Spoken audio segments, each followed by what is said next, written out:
Assalamualaikum warahmatullahi wabarakatuh. Tetap semangat dengan Pak Dedi dalam ilmu kimia. Kali ini kira-kira apa yang kita akan bahas oleh Pak Dedi, yaitu laju peluruhan zat radioaktif. Jadi zat radioaktif itu mengalami peluruhan, ya. Kita lihat lagi di sini ya, kemarin sudah kita bicarakan masalah zat radioaktif, kemudian juga jenis-jenis reaktifnya seperti apa. Kita lihat peluruhan zat radioaktif ya.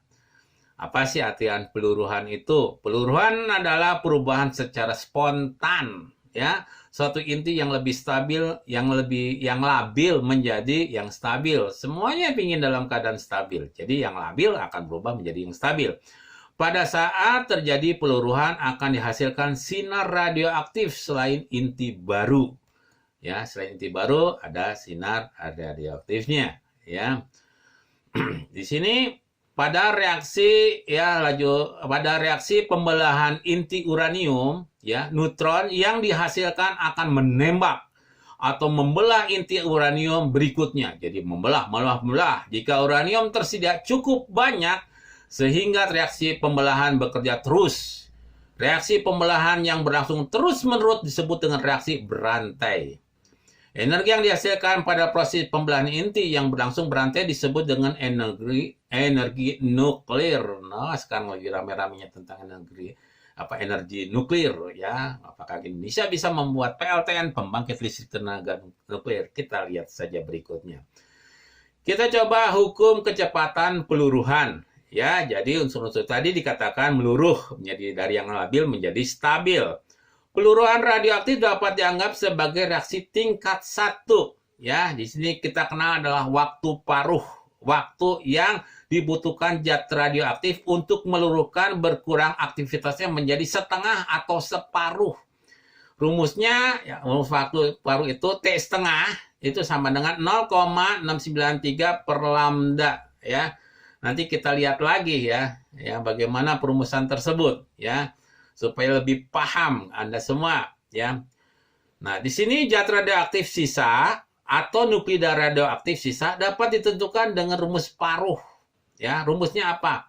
Di sini ya NT per N0 sama dengan setengah pangkat T per T setengah, di mana T setengah ini adalah waktu paruh, T ini adalah waktu meluruh, lambda ini ya tetapan desintegrasi peluruhan yang tadi. N1, NT, banyaknya nuklida radioaktif sisa setelah meluruh selama waktu T, dan N0 adalah banyaknya nuklida radioaktif mula-mula, ya.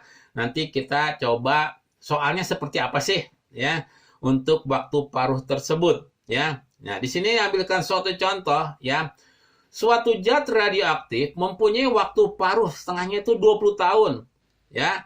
20 tahun, jadi T setengahnya sebanyak 25 gram radioaktif. Berarti ya 25 itu adalah apa? N0-nya ya. Tersebut disimpan selama 60 tahun T-nya. Jadi N-nya itu adalah 60 per 20 sama dengan 3.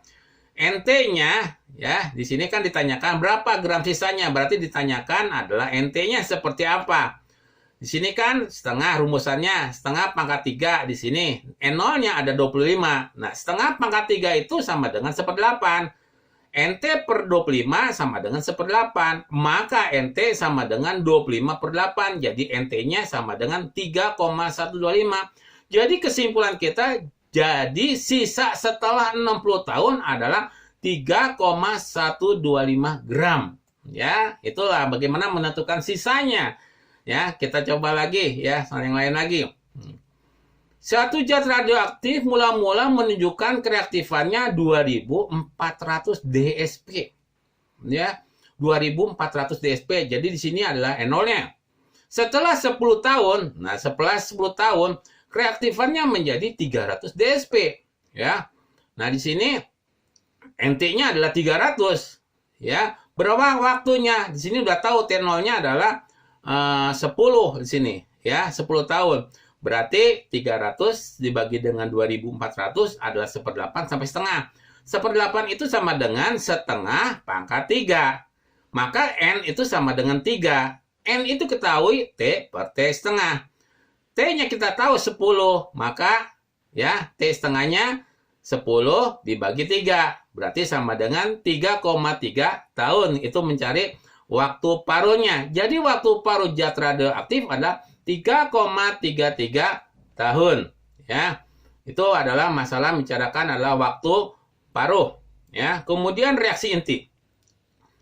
Reaksi inti adalah reaksi antara inti dengan inti. Maka disebutnya reaksi inti itu karena reaksi antara inti dengan inti atau inti dengan partikel. Sehingga membentuk satu atau lebih inti baru. Ya, ini namanya ya reaksi inti. Ada transmutasi inti. Adalah reaksi yang terjadi karena inti atom suatu unsur ditembak dengan inti atom lain sehingga berubah menjadi inti atom unsur baru. Jadi N tembak dengan alfa menjadi oksigen ditambah dengan proton. Ya, ini rumusan singkatnya dapat dituliskan kayak gini. 14N7 dalam kurung alfa, P ya, proton 17O. Ini kalau ya kita singkat persamaan tersebut, ya.